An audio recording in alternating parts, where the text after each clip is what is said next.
What to do if you start to behave without mistakes and the man does not push you to bed. The fact is that when a man begins to behave seriously, he begins to behave completely different. And he doesn't pull into bed because he treats her with respect. But many girls who have always been pushed to bed make a mistake here. They often feel pressured by societal expectations or past experiences to rush into physical intimacy, after which, of course, the man leaves.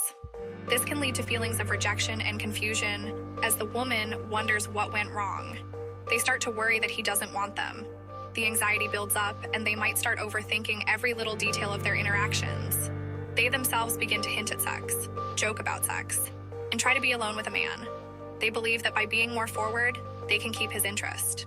She begins to behave as before, in relationships with mistakes, repeating patterns from past relationships, hoping for a different outcome. Where she just had sex, only sex.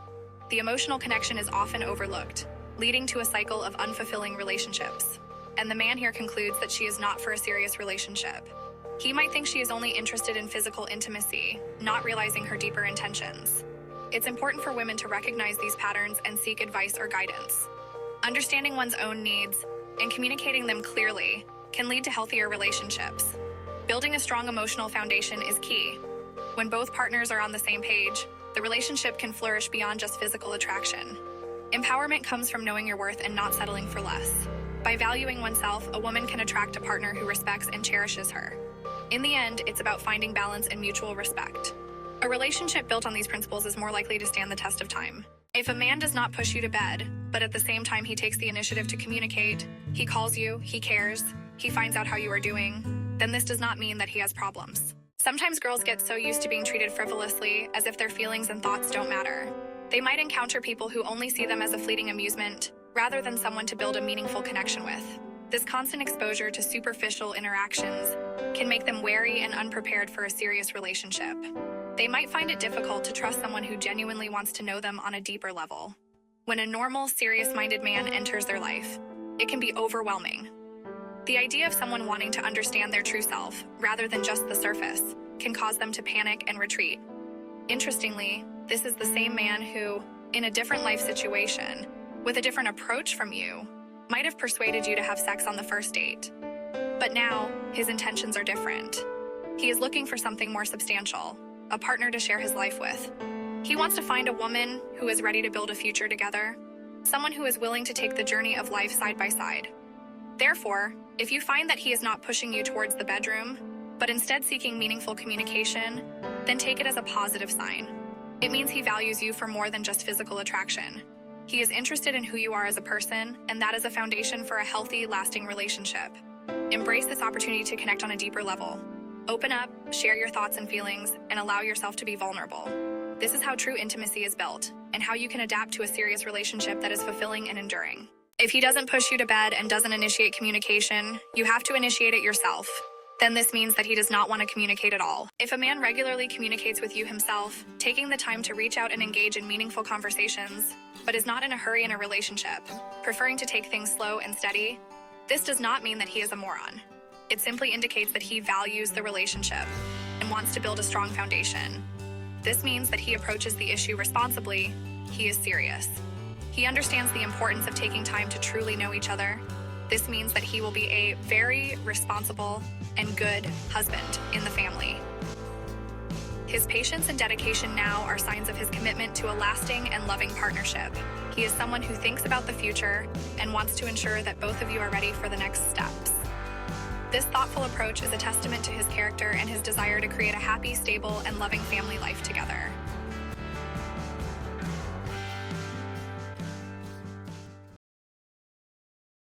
Very often during consultations, you tell me, I came across some strange man, incomprehensible, kind of muddy. I can't understand him. I can't figure him out. Let us remember that all people are like this when they are not in love, both men and women. They communicate simply out of politeness. They are afraid of offending a person and saying clearly no, and out of pity, they sometimes even say yes. Then after thinking a little, they still understand that no, that they don't want to communicate and disappear. And then, out of pity, they can appear again. And from the outside, it may look like the person is muddy. You had such a thing that you wanted to refuse a man, but you looked and smiled, or even reluctantly agreed to his offer, for example, to meet, but then canceled the meeting and felt guilty. It happened to many. This is where the man's cloudy behavior comes from. That's why he seems cloudy to you. He promises, then disappears, then appears, says something, disappears again. Although, if you just open your eyes, take off your pink glasses, and take a closer look, there's nothing cloudy. Everything is clear.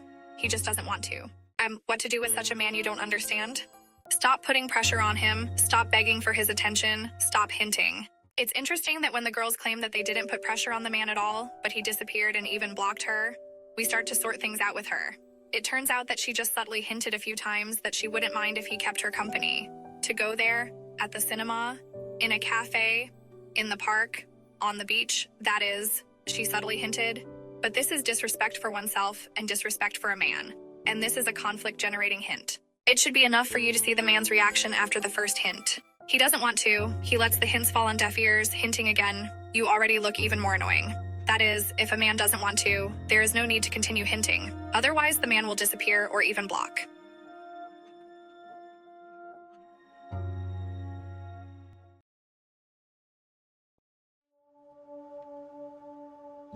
Let's discuss this question. It is often said that men are afraid of relationships. This is what women say who do not respect men, and who, of course, do not have good relationships with them. A man may have negative experiences from previous relationships. Does his negative experience affect the speed at which he develops a novel relationship? Of course, it still has an effect. A man may feel sympathy for you, but remember how previous relationships also started well and what it led to. His desire will disappear, but this is not fear. Men are not cowards. They are not afraid of relationships. Write it down and memorize it. God forbid you tell a man that he is afraid of relationships. No one is afraid of mutual beautiful love. They are looking for it. Everyone wants it. You are not afraid, and men are especially not afraid to think so. This is disrespect to a man. Disrespect is what he ends up hearing from you all the time. What do your words, your facial expressions, your gestures convey? And after which he loses the desire to communicate with you. Remember, if you fall in love with a man, it means he is strong, brave, strong-willed, and smart. Why? Yes, because women don't fall in love with cowards. They are bypassed 100 kilometers away. They suffer alone. No one needs them. They turn to psychologists to help them talk to at least someone. Imagine when you are afraid to approach a man out of fear, and when you simply don't want to communicate because you don't feel like it. Well, I don't feel like talking to him. Moreover, outwardly it may look the same. Here you are afraid, here you are reluctant. But internally, you are completely different. Therefore, never think that a man is afraid. When you think so, you have ideas to explain to him that relationships are not scary, and so that the baby is not afraid. And then you begin to take steps towards it yourself. Since he is such a coward little bunny. And in the end, do you know what it looks like? It's as if a man helped you talk to him, encouraged you, supported you so that you weren't afraid to talk to him. But you are not afraid. You don't want to just talk to him. You are not interested. How to communicate with a man if he takes the initiative, but is in no hurry to develop the relationship. So communicate with respect, as with a friend, kindly. Over time, you become closer to each other automatically. If you don't make mistakes, you will gradually become more and more pleasant to him, and he himself will take all the necessary steps. What will happen if you start pushing him to take steps and encourage him and say, "Don't be afraid. Don't be afraid of the relationship, boy." He will become even more reluctant. Imagine that, let's say, you are in a room with some man and you don't want to communicate with him, but after some time you will become bored, and most likely you will start talking to him about something. But if he starts to force you into a conversation at a time when you are against it, when you are not ready to talk to him, then what will he get in return? Your indifference. And even if you answer him, disgust will begin to grow inside you, and you will look for an opportunity to escape from this annoying person. And this is absolutely not what you need to do to make others fall in love with you. Men are not offended for nothing. Could it be that a man is offended by something, and that's why he doesn't show up? Maybe, of course, if you deliberately offended him with something, if you didn't humiliate him, didn't insult him, didn't rudely refuse him, If you have to sit now and wonder what he was offended by, then you didn't offend him in any way. To think that men are very touchy, like girls, that they are offended by some driven crap that you cannot think of, is disrespect for men. Most likely, if your situation is such that a man has disappeared and you cannot find a reason, most likely he is not offended by anything. He just does not want to communicate yet, and this must be accepted with respect.